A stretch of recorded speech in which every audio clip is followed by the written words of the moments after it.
Olá, retomando o nosso programa de gestão de inovação tecnológica, vamos falar agora rapidamente sobre o papel dos sistemas eh, na inovação.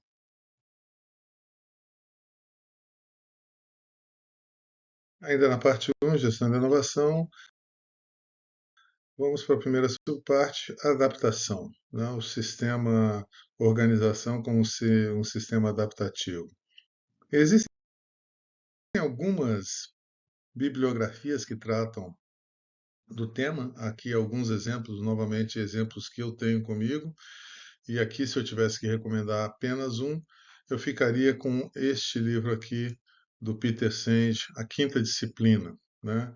A arte e a prática da organização que aprende, Learning Organization, né? Quando se coloca a dimensão de sistemas na organização. Um livro bastante interessante também é o da Donella Meadows, pelo caráter eh, de precursor que teve o grupo da Donella Meadows.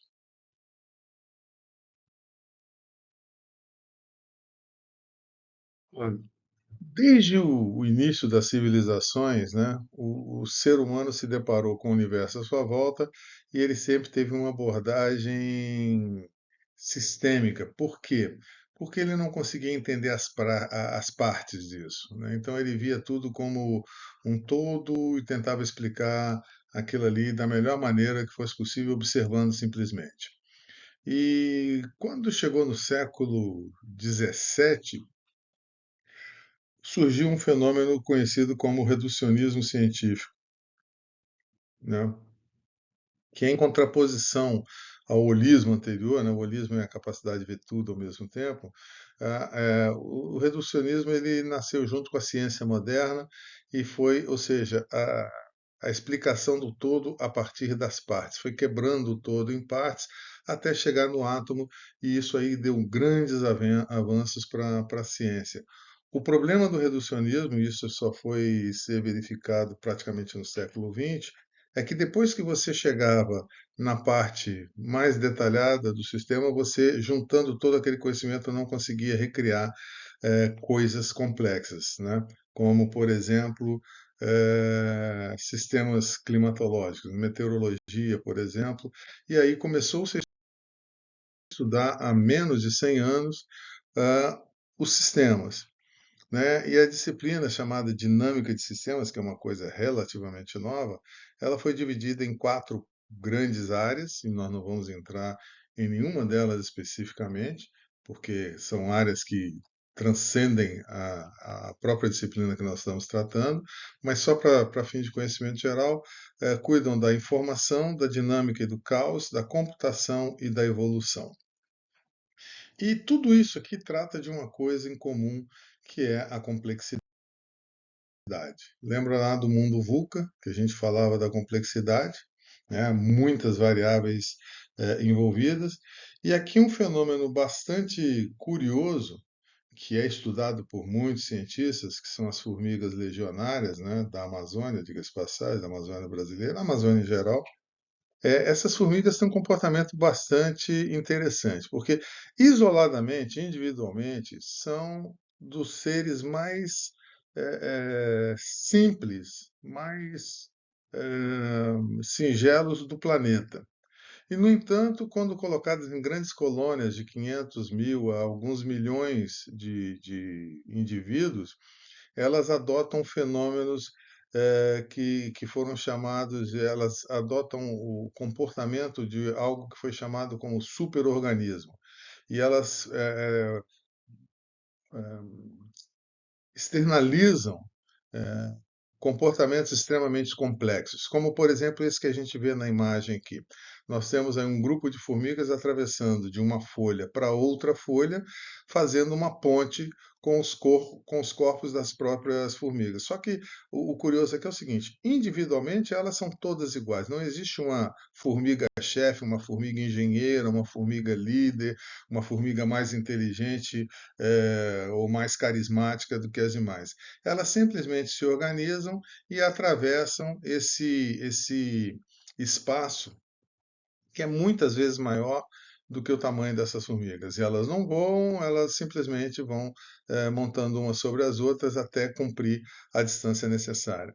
Quando elas precisam atravessar pequenos cursos d'água, né? Pequenas filetes de água, mas que para elas são verdadeiros rios, elas fazem uma bola de formiga e elas vão girando na água, e elas não são à prova d'água, ou seja, quem está embaixo bebe água, mas aquilo ali vai girando de forma que elas chegam todos à outra margem em segurança. Esse comportamento de superorganismo, ele, né, na palavra de Franks, né, Nigel Franks, ele é dotado de uma inteligência coletiva. É como se houvesse ali um cérebro coletivo capaz de fazer o que individualmente elas não seriam capazes de fazer. Se você colocar uma meia dúzia dessas formigas numa folha de papel em branco, elas vão andar em círculo até a exaustão. E juntas elas são capazes de feitos extraordinários. As colônias de formigas legionárias são capazes de atacar e matar pequenos mamíferos. Então, o que elas encontram pelo caminho, elas derrubam. Um outro exemplo extremamente complexo é o cérebro humano. Né?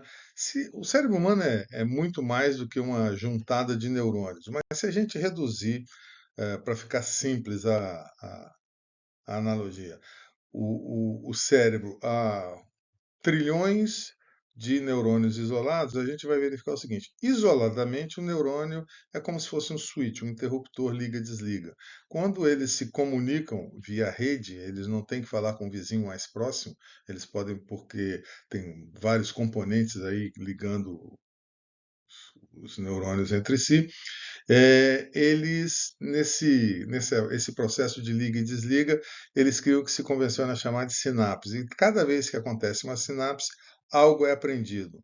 E é aprendido por milhões, bilhões de neurônios que juntos formam uma inteligência. Quantos neurônios são necessários para fazer uma inteligência? A gente sabe por experiência, né, de que quem tem acidentes onde se perde massa cinzenta, a pessoa vai perdendo certas habilidades, habilidades motoras, cognitivas e tudo mais, e de repente, a partir de um determinado ponto, é irreversível. Quantos neurônios são necessários para se formar uma inteligência? É uma pergunta que os cientistas tentam resolver. Isoladamente, eles são bastante, entre aspas, bastante burrinhos, mas quando colocados em conjunto, são capazes de colocar um satélite em órbita. Outro indivíduo que sozinho não faz nada são as células do sistema imunológico dos seres vivos, não só os seres humanos, mas seres em geral.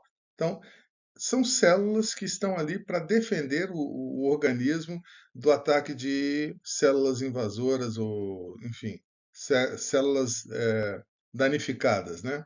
Inflamações, doenças, bactérias, vírus, seja lá o que for. E, de novo, assim como as formigas, não existe uma célula-chefe, não existe alguém que vai dar o sinal. O sistema imunológico central dispara e elas agem de uma maneira coordenada, por assim dizer, para repelir aquele mal, aquela doença.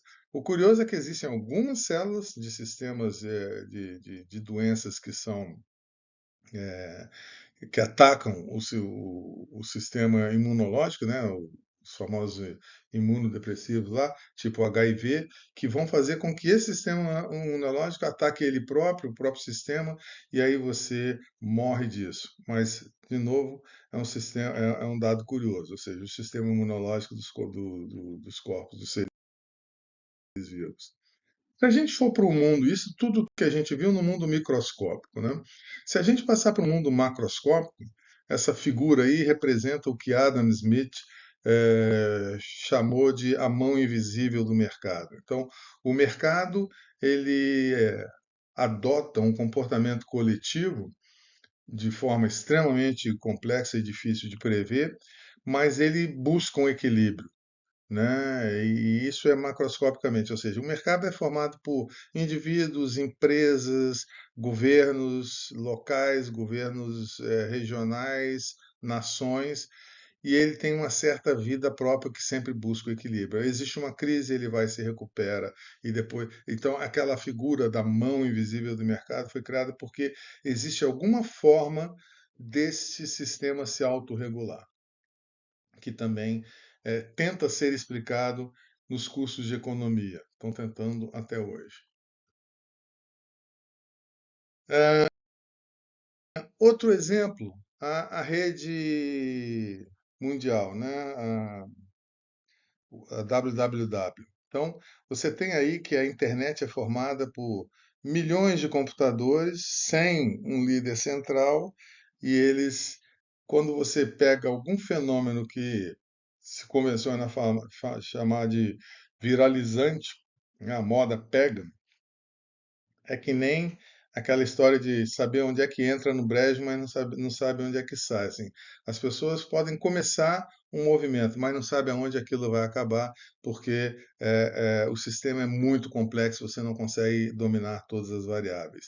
E aí, quando a gente passou de sistemas microscópicos, de seres extremamente não inteligentes, como a formiga legionária, para o cérebro humano, para sistemas macroscópicos como a economia, para sistemas tecnológicos como a www, a gente vai ver que eles têm propriedades comuns, todos eles. Todo sistema complexo vai ter essas três coisas que estão aí na tela. Eles vão ter um comportamento coletivo complexo, ou seja, algo que isoladamente aqueles indivíduos não apresentam. Por exemplo, aqui eu estou numa uma foto de gente junta, pode ser uma missa, pode ser um show de rock. Então, uma coisa é você ouvir o CD de uma banda de rock, outra coisa é você estar no concerto de rock com todo mundo junto lá, dá uma catarse coletiva, a sensação é completamente diferente tem que estar lá para saber, tem que estar lá para sentir. Esse comportamento coletivo complexo é uma coisa que, se somar o comportamento de cada um dos indivíduos isoladamente, você não obtém aquilo que você tem ao mesmo tempo com todos juntos. Tá? E é o que a gente vê, por exemplo, lá nas formigas legionárias, é o que a gente vê com os neurônios, é o que a gente vê com um computador sozinho uma coisa, o computador em rede é outra coisa. Outra propriedade que é comum a todos os sistemas complexos é a capacidade de processar sinais e informação de maneira muito simples. Para que os indivíduos possam se comunicar no sistema complexo, eles têm que ser capazes de processar sinais relativamente simples, como a comunicação de um computador para outro, ou de uma formiga para outro, ou de um neurônio para outro por intermédio da sinapse, e as informações que são passadas por isso aí. É, quando você coloca tudo num todo, a complexidade aumenta. E por fim, uma propriedade importantíssima é a propriedade de adaptabilidade. Eles estão todos adaptáveis, os sistemas não querem perecer, eles tendem a a se perenizar, mesmo sabendo que não é possível. Nós, por exemplo, como sistemas orgânicos, nós sabemos que ninguém vai sair vivo dessa. Um dia nós vamos perecer e morrer. Mas a busca pela vida dos sistemas, dos seres vivos, ela é infindável. Ele sempre tenta se preservar até o dia que não dá mais. As organizações duram mais, mas a mesma coisa acontece. A gente viu nas empresas, a gente viu nos mercados e tudo mais. E um exemplo dessa capacidade de adaptação, que eu gosto de ilustrar aqui de forma até meio cômica, é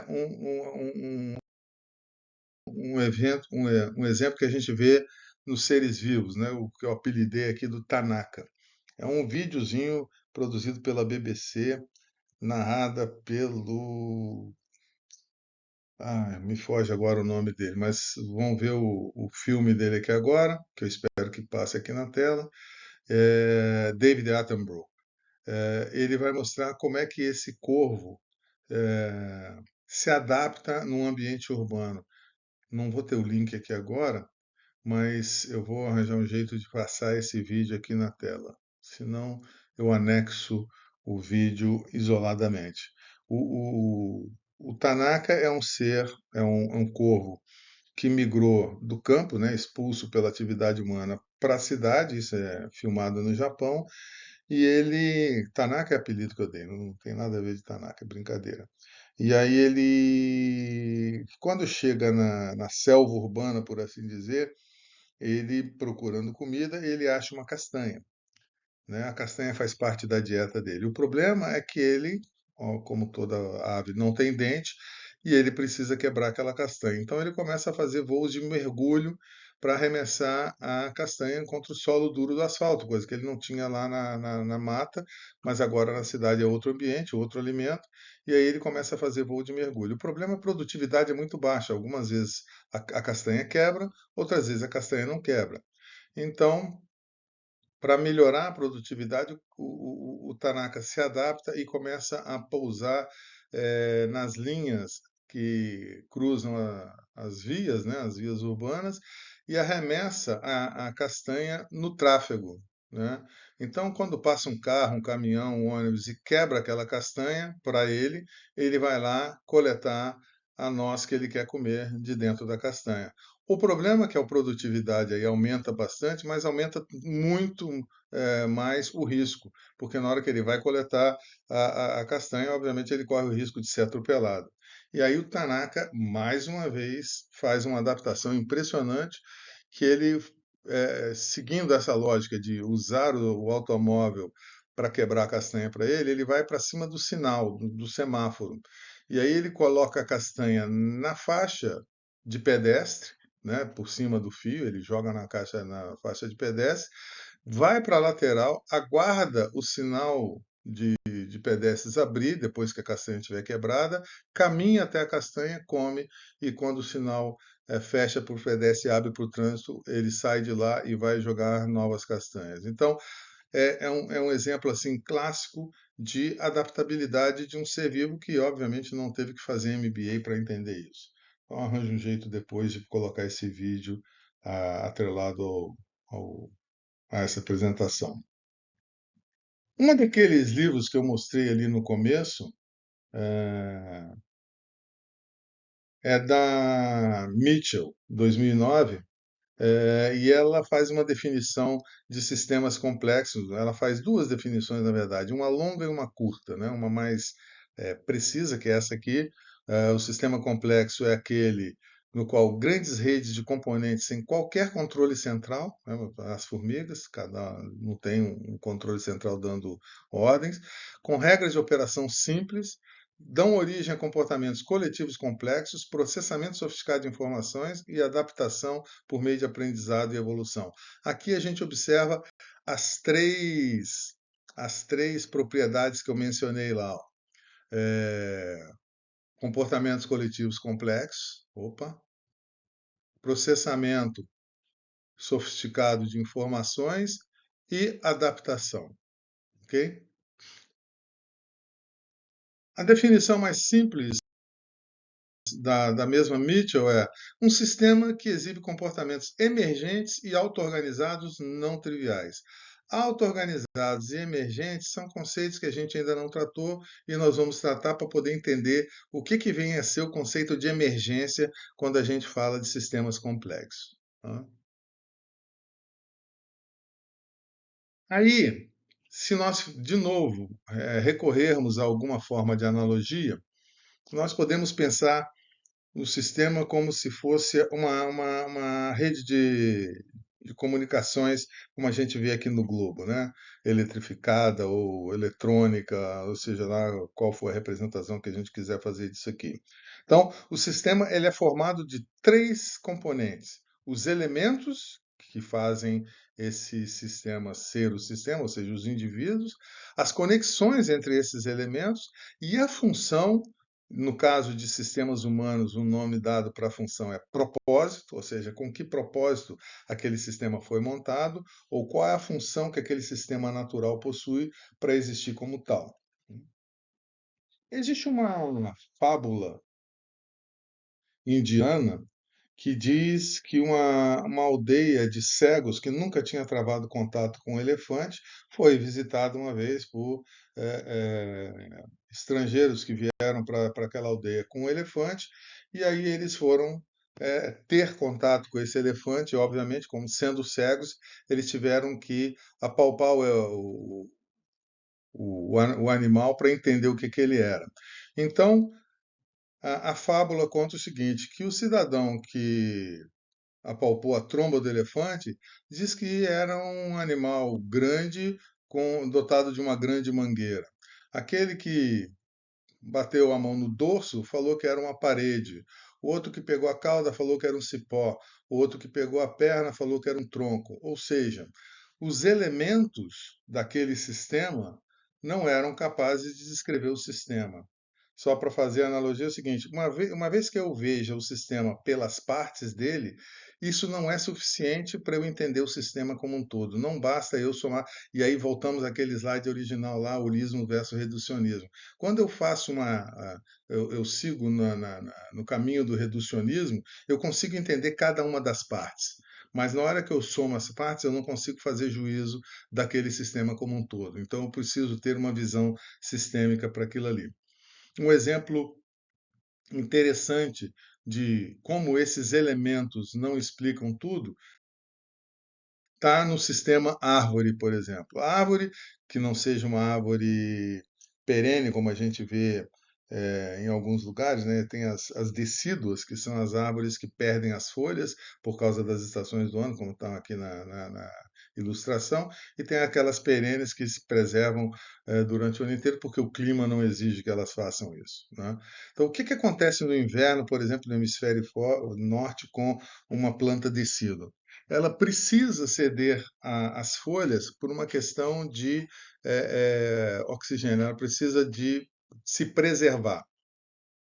Aí depois vem a primavera, ela vai gerar brotos de flores, que vão gerar frutos, que vão gerar folhas novamente. Vai chegar no outono, ela vai ceder aquelas folhas, né, vai perder aquelas folhas para resistir ao inverno. Ou seja, a mudança daqueles elementos tem o menor efeito no sistema possível, tá?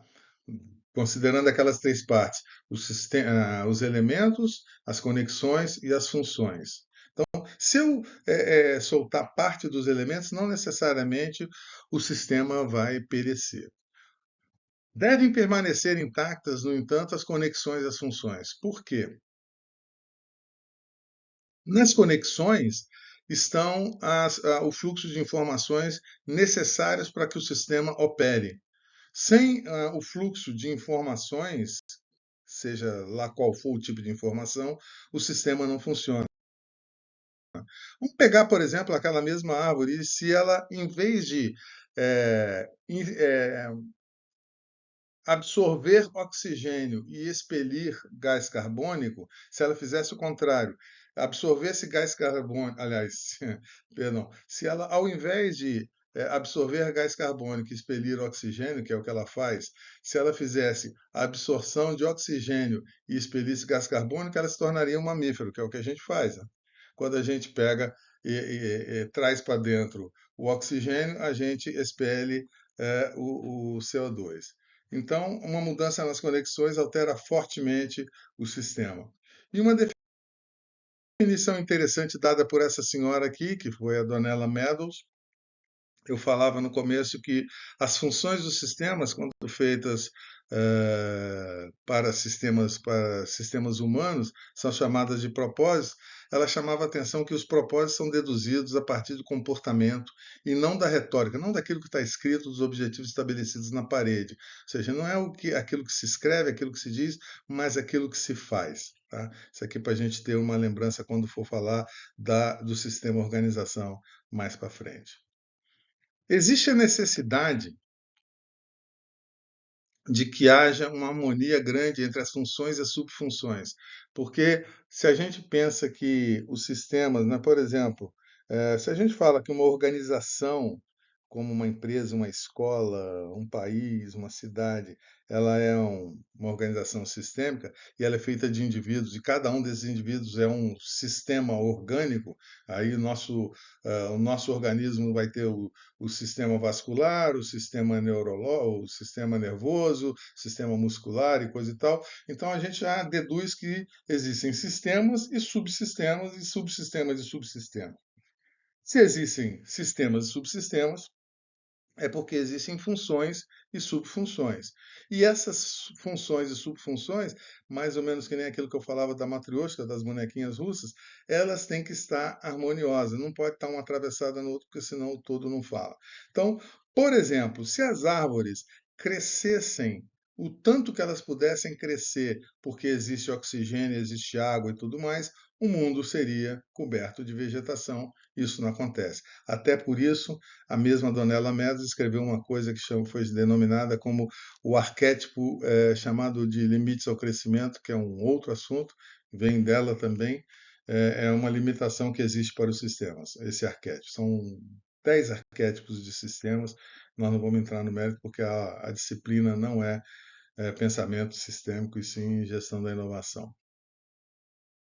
E aí, uma síntese sobre os sistemas é que, primeiro, eles buscam se adaptar, mesmo que sejam inorgânicos. Tá? Os sistemas buscam adaptação, de alguma forma. Eles podem ser tangíveis ou intangíveis. Vamos pegar o exemplo de uma escola, como o ITA ou a SPM.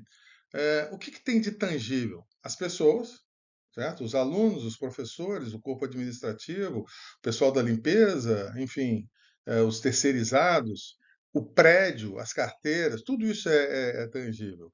E os intangíveis? O programa escolar, o ensino, enfim, o clima organizacional, a cultura daquela escola. As escolas vão ganhando culturas próprias, como toda organização que se preza. Então, essa mistura de tangibilidade e intangibilidade é inerente aos sistemas. Eles podem ser tangíveis, intangíveis e ou, né? Uma mistura dos dois. Normalmente, esse é o caso.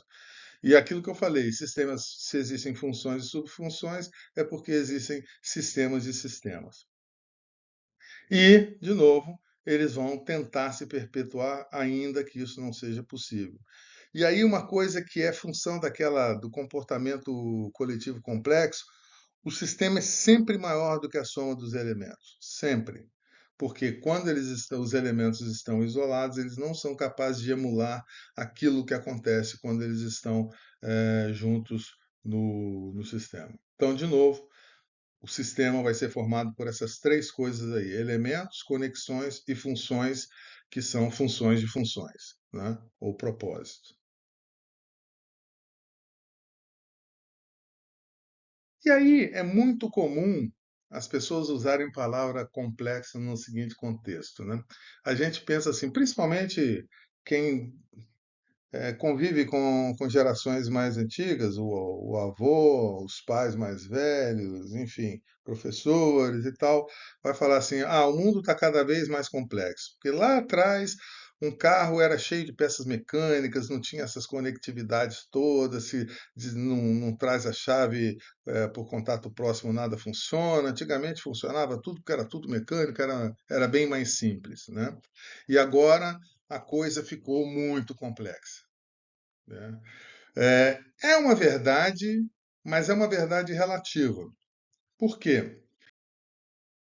Porque a árvore não ficou mais complexa do que ela era há 100 anos, ou há 1000 anos, ou há 10.000 anos. A árvore continua sendo a árvore, a natureza basicamente é a natureza. O que aconteceu de mudança bastante radical nos últimos 100, 200, 300 anos são os sistemas sociais, as organizações humanas. Então, economia, política, guerra, a gente vai falar depois sobre análise Pestel, que vocês podem ter visto ou não em outra disciplina, são um conjunto de coisas que são antrópicas, né? Feitas pelo homem, elas geram essa complexidade, faz com que essas organizações humanas sejam interdependentes, e aqui não é uma palavra chique, ela tem significado, nós vamos daqui a pouco falar o que quer dizer interdependência, e essa interdependência estabelece um controle entre as coisas, entre esses componentes, e esse controle demanda uma hierarquia. E aqui eu não estou falando de hierarquia e disciplina, de organização militar, da igreja, ou seja lá que for, da organização mais verticalizada, não. Hierarquia entre as funções, as subfunções dos sistemas, né? Nós vamos cair na última parte do que eu vou falar sobre o sistema, que é esse binômio aí, complexidade e escala dentro das organizações, que vão tratar de tudo isso aí. E aí, quando a gente fica diante de um negócio muito complexo e a coisa não funciona, é muito comum nós ouvirmos essa frase. Aí a culpa é do sistema. O sistema está fora, o sistema caiu, o sistema está travado, o sistema está parado. Quando as pessoas falam que a culpa é do sistema, é porque elas ou não entendem o que que é o sistema ou desistiram de resolver o problema porque o problema parece ser maior do que elas. Então, toda vez que a gente vê uma questão assim de complexidade distribuída, a questão fica particularmente difícil de resolver. E as pessoas reconhecem a relevância da complexidade para desempenhar a tarefa, mas veem de cara a sua limitação para resolver o problema. O que fazer em relação a isso? É entender essa combinação da natureza do problema versus a natureza da solução, como se fosse uma coisa yin e yang. Um depende do outro, o outro depende do um. Né? Tem que abordar um sistema complexo com, analisando o seu comportamento coletivo, como um todo, não só as partes.